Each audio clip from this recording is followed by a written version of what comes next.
विद्यार्थी मित्रों, छेल्ला मापन में आपणे 11 दाखलाथी बाकी हतुं एक भोंयतळियावाळो।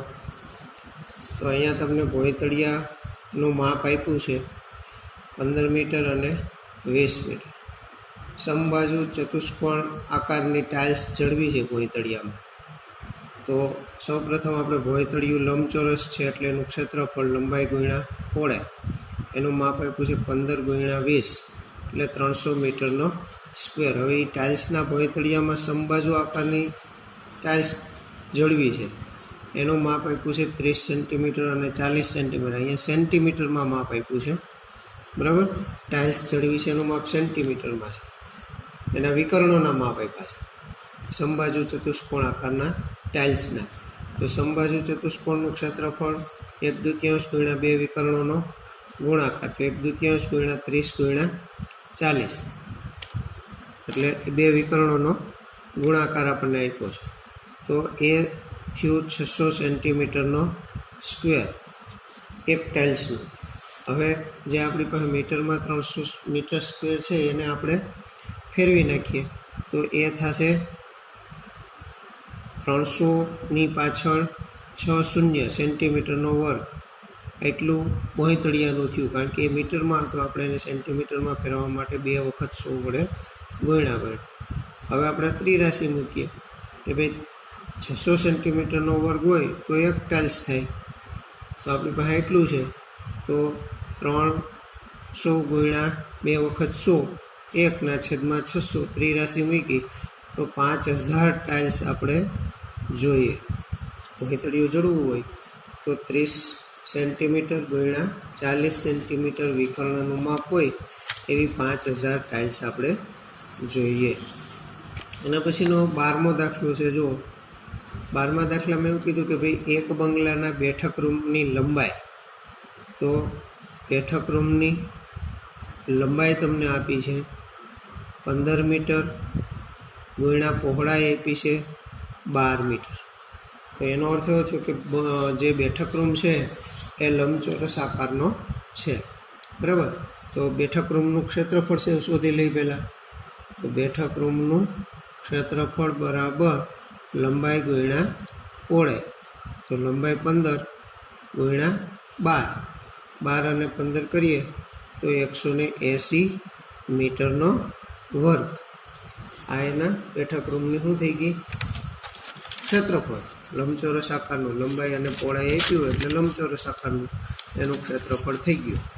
હવે શું કીધું છે તો કે બેઠક રૂમની ભોંયતળિયે 20 સેન્ટીમીટર ગુણ્યા 20 સેન્ટીમીટર। જો ફરી પાછું સેન્ટીમીટરમાં લાદીએ એટલે આપણે આને સેન્ટીમીટરમાં ફેરવી નાખીએ તો 2 વખત 100 વડે ગુણી નાખીએ, બરાબર। એટલે હવે આ સેન્ટીમીટરનો વર્ગ થઈ ગયો। તો આટલા સેન્ટીમીટરનો વર્ગ ભોંયતળિયાનું થઈ ગયું। હવે એની ભોંયતળિયાને તળિયે ચોરસ લાદી ચોંટાડવાની છે। તો ચોરસ લાદીનું ક્ષેત્રફળ બરાબર ચોરસ છે 20 × 20 સેન્ટીમીટરની આપી છે, એટલે લંબાઈ ગુણ્યા લંબાઈ। તો 20 × 20 એટલે 400 સેન્ટીમીટરનો વર્ગ એ એક લાદીનું ક્ષેત્રફળ થયું। 400 સેન્ટીમીટરનો વર્ગ એક લાદીનું ક્ષેત્રફળ થયું। तो આવી કેટલી લાદી જોઈએ, આપણને એવું કીધું છે કે આવી કેટલી લાદી જોઈએ। તો હવે આપણે શું કરશું, અહીંયા કે આપણી પાસે કુલ ક્ષેત્રફળ છે, બરાબર। કુલ ક્ષેત્રફળ કેટલું છે તો કે 180 × 100 100। તો 400 સેન્ટીમીટરનો વર્ગ હોય તો એક લાદી હોય તો એક લાદી જોઈએ। तो आपणी पासे केटलुं छे 180 × 2 वखत 100 सेंटीमीटरनो वर्ग होय तो केटली लादी तो के 180 × 100 × 100, बराबर। अने छेदमां केटला आवशे 400। तो 100 उडी गया। हवे आपणी पासे वध्या केटला तो के अहींया 180 छे तो 90 दू, बराबर। अने 45 दू 2 वडे छेद उडी गया। तो 45 અને ગુણ્યા 100 એટલે 4500 લાદી જોઈએ। 20 × 20 સેન્ટીમીટરની કેટલી લાદી જોઈએ 4500 લાદી આપણે જોઈએ. જો ભોંયતળિયે લાદી ચોંટાડવી હોય બેઠક રૂમની અંદર તો એ ભોંયતળિયામાં 400 સેન્ટીમીટરના વર્ગવાળી 4500 લાદી જોઈએ. ચાલો, તો આ જે કંઈ હતા એ સ્વાધ્યાય 11.3ની અંદર આપણે જે બાકી હતું 11.2ની અંદર એ દાખલાઓ જોયા. હવે એના પછીના આપણી પાસે સૂત્ર છે. થોડાક સૂત્ર તમારે પાછા યાદ રાખવા પડશે. અત્યારે તમે સૂત્ર આપણે સમબાજુનું, ચોરસનું, લંબચોરસનું ક્ષેત્રફળ શોધવાના સૂત્રો આપણે બધા શીખાતા. હવે એના પછી થોડાક આગળ સૂત્રો આવશે પૃષ્ઠફળ શોધવા માટેના, જુદા જુદા આકારના પૃષ્ઠફળ એટલે કે ક્ષેત્રફળ શોધવા માટેના. તો સૌપ્રથમ તો પૃષ્ઠફળ કોને કહેવાય? તો પૃષ્ઠફળ એટલે સપાટીઓના માપ. પૃષ્ઠફળ એટલે શું? પૃષ્ઠફળ એટલે સપાટીનું માપ, એટલે કે જે સપાટી આપણે માપવી હોય એટલે સપાટીનું માપ, એટલે જે સપાટી માપવી હોય એનું માપ, એને પૃષ્ઠફળ કહેવાય. તો એમાં જુદા જુદા આકારો છે. પહેલાં સમઘન, તો સમઘનનું પૃષ્ઠફળ, બરાબર, સમઘનનું પૃષ્ઠફળ, કુલ પૃષ્ઠફળ. સમઘનનું કુલ પૃષ્ઠફળ એટલે સમઘન જે આપણે પાસો હોય એને સમઘન કહેવાય. તો એ 6L² L એટલે એની લંબાઈ, 6 બાજુ હોય પાસાને, તો 6 બાજુ હોય તો એક બાજુનું લંબાઈ ગુણ્યા લંબાઈ, તો એવી 6 બાજુ. પછી આવશે સમઘનના પાર્શ્વ પૃષ્ઠોનું પૃષ્ઠફળ, સમઘનના પાર્શ્વ પૃષ્ઠોનું પૃષ્ઠફળ. તો એ આવશે, મથાળું અને તળિયું નીકળી જશે, 4 બાજુ રહે તો 4L². એમાં મથાળું એક બાજુ ન આવે અને તળિયું ન આવે, તો એનું સૂત્ર છે 4L². પછી આવશે લંબઘનનું કુલ પૃષ્ઠફળ. તો લંબઘનનું કુલ પૃષ્ઠફળ, તો લંબઘન માટે છે 2 કૌંસમાં લંબાઈ પહોળાઈ વત્તા પહોળાઈ ઊંચાઈ વત્તા ઊંચાઈ લંબાઈ, એટલે કે 2 કૌંસમાં LB વત્તા BH વત્તા HL. એવી રીતે લંબઘનના પાર્શ્વ પૃષ્ઠોમાં મથાળું અને તળિયું નીકળી જાય. લંબઘનના પાર્શ્વ પૃષ્ઠોનું પૃષ્ઠફળ. તો લંબઘનના પાર્શ્વ પૃષ્ઠો માટે 2H કૌંસમાં L વત્તા B, બરાબર, 2H કૌંસમાં L વત્તા B. તો આ લંબઘન અને સમઘન માટે ફરીથી સમઘનમાં 6L², પાર્શ્વ પૃષ્ઠોમાં 4 દિવાલો જ આવશે, 4L². લંબઘનનું કુલ પૃષ્ઠફળ, તો લંબઘન માટે 2 કૌંસમાં LB વત્તા BH વત્તા HL. અને એવી રીતે લંબઘનના પાર્શ્વ પૃષ્ઠો લઈએ તો 2H કૌંસમાં L વત્તા B. પછી નળાકાર આકાર લઈએ તો નળાકારનો પાયો એટલે વર્તુળ, તો નળાકારના પાયાનું ક્ષેત્રફળ. તો નળાકારના પાયાનું ક્ષેત્રફળ એટલે નળાકારનો પાયો ગોળ હોય તો πr², બરાબર, નળાકારનો પાયો વર્તુળ. પછી નળાકારની વક્ર સપાટીનું ક્ષેત્રફળ, નળાકારની વક્ર સપાટીનું ક્ષેત્રફળ, તો એ આવશે 2πrh. વક્ર સપાટી એટલે નળાકારની ત્રાસી સપાટી. જો નળાકાર માટે શું આવે? ત્રાસી સપાટી. આ જે નળાકાર છે પેન, તો આ એની ત્રાસી સપાટી, બરાબર, એને વક્ર સપાટી કહેવાય. વક્ર એટલે ત્રાસી, આ એટલે ત્રાસી સપાટીનું ક્ષેત્રફળ અથવા તો પૃષ્ઠફળ. પછી બંધ નળાકારનું કુલ, એટલે નળાકારની કુલ સપાટીનું ક્ષેત્રફળ, નળાકારની કુલ સપાટીનું ક્ષેત્રફળ. તો કુલ સપાટીમાં શું હોય? ઉપર મથાળું ગોળ, નીચે તળિયું ગોળ અને વક્ર સપાટી, એટલે આમ થાય. જો આમ 2πrh એ વક્ર સપાટી, મથાળું તો કે πr², અહીંયા જેમ પાયો છે એમ મથાળું, અને વત્તા તળિયું પણ πr², એટલે 2 વખત πr² આવે, તળિયું અને મથાળું. પીવીસીની લાઈન હોય ને એમાં ઉપર આપણે ગોળ હોય અને નીચે ગોળ હોય, તો મથાળું વર્તુળ, તળિયું વર્તુળ.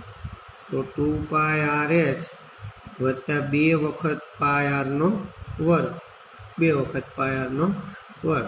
સામાન્ય કાઢી લઈએ તો 2πr કૌંસમાં h વત્તા r. તો નળાકારની કુલ સપાટીનું ક્ષેત્રફળ 2πr કૌંસમાં h વત્તા r, બરાબર.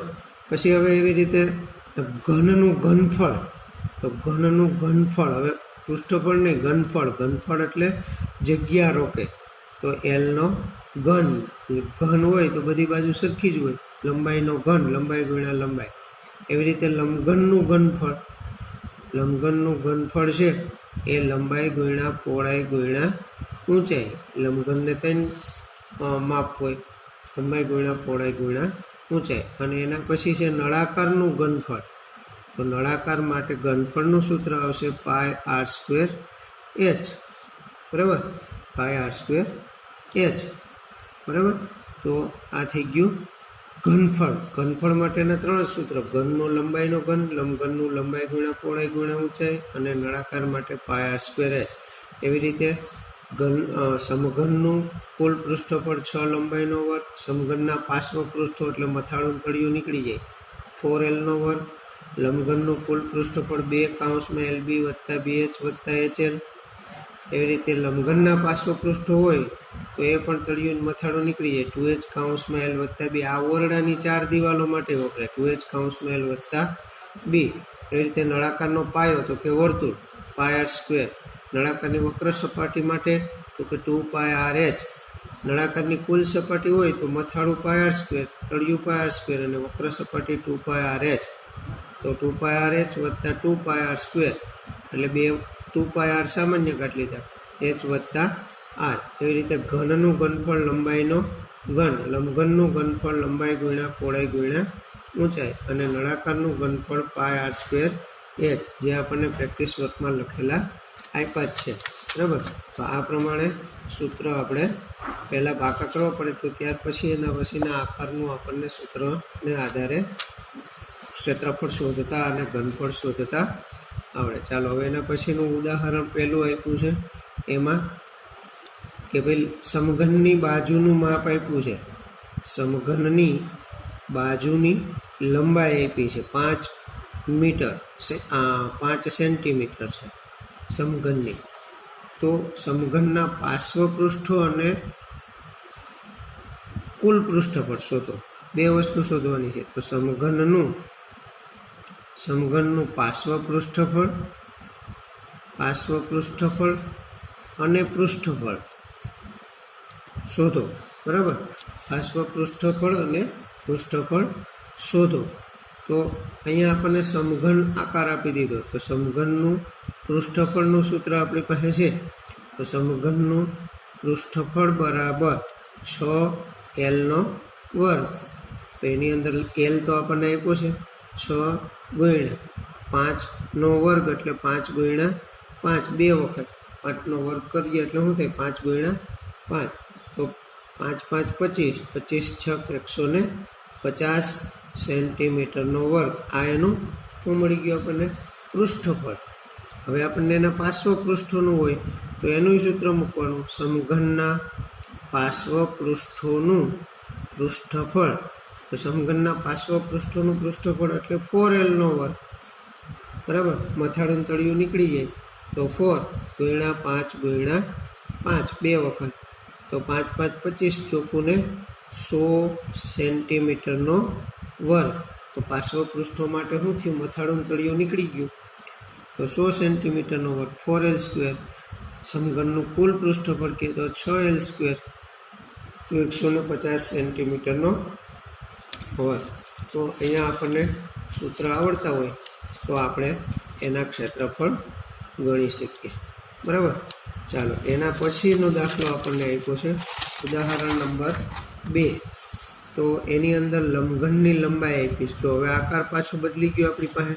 કયો આકાર આપ્યો છે? લંબઘન. તો લંબઘનની લંબાઈ આપી છે 10 સેન્ટીમીટર, પછી 10 સેન્ટીમીટર. પહોળાઈ આપી છે 8 સેન્ટીમીટર, બરાબર. લંબઘન હોય તો 3 માપ હોય: લંબાઈ, પહોળાઈ અને ઊંચાઈ. અને એની ઊંચાઈ આપી છે 6 સેન્ટીમીટર. ઊંચાઈ આપી છે 6 સેન્ટીમીટર. તો લંબઘનનું પાર્શ્વ પૃષ્ઠફળ અને કુલ પૃષ્ઠફળ શોધવાનું. આકાર આપણી પાસે છે એટલે લંબઘનનું પહેલાં પૃષ્ઠફળ, લંબઘનનું પૃષ્ઠફળ બરાબર એનું સૂત્ર આપણી પાસે છે 2 LB વત્તા BH વત્તા HL. જો લંબઘનનું કુલ પૃષ્ઠફળ 2 LB વત્તા BH વત્તા HL. L એટલે લંબાઈ, તો લંબાઈ આપણને આપી છે 10 ગુણ્યા પહોળાઈ, બી એટલે પહોળાઈ, તો લંબાઈ અને પહોળાઈ એટલે 8 વત્તા પાછો બી એટલે 8 ગુણ્યા ઊંચાઈ આપી છે 6, પછી વચ્ચે વત્તા પાછી ઊંચાઈ આપી છે 6 અને લંબાઈ આપી છે 10. અહીંયા ધ્યાન રાખવાનું, બેયનો ગુણાકાર વચ્ચે સરવાળો, બેયનો ગુણાકાર વચ્ચે સરવાળો, તો 2 અહીંયા 80 થયા, 10 અઠા 8 6 48 થયા, વત્તા 10 6 60. તો બધાનો અંદર સરવાળો કરીએ તો 60 અને 80 140, 140 ને 48 એટલે કેટલા થાય? 188.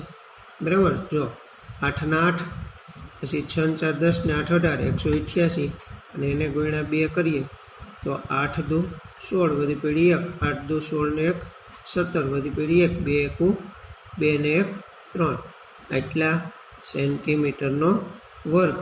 એનું શું આવ્યું? પૃષ્ઠફળ આવ્યું.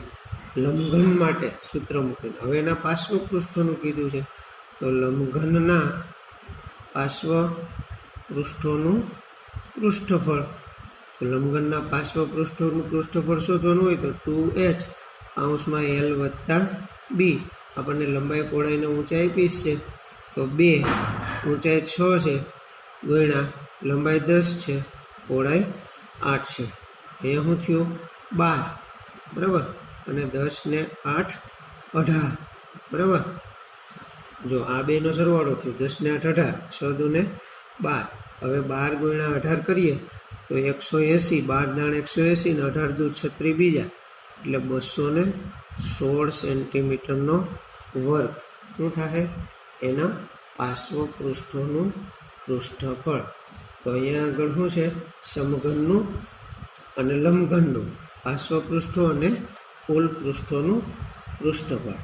એના પછી ત્રીજું ઉદાહરણ આપ્યું છે આપણને, ઉદાહરણ નંબર 3, કે ભાઈ સમઘનની બાજુનું માપ આપ્યું છે, સમઘનની બાજુની લંબાઈ આપી છે, કેટલી આપી છે? 8 સેન્ટીમીટર આપી છે.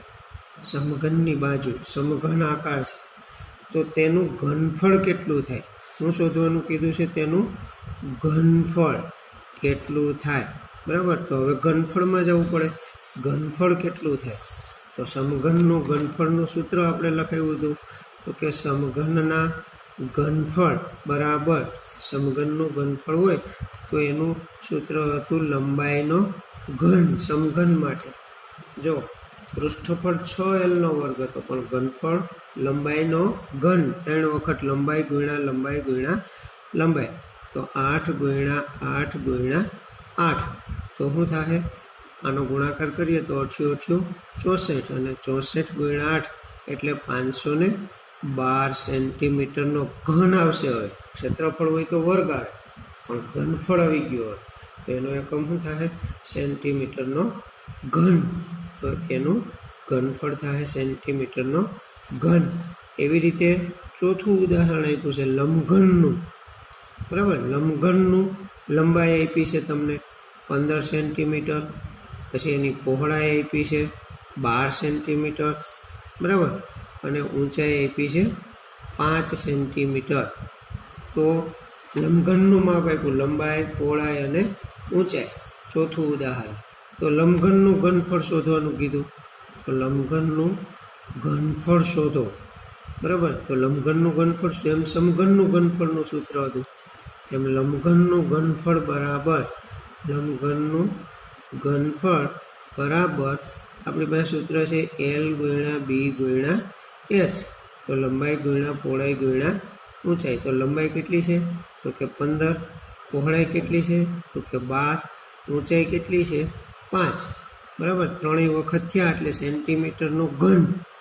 આનો ગુણાકાર કરીએ તો 12 ગુણ્યા 15 એટલે 180 અને એને ગુણ્યા 5.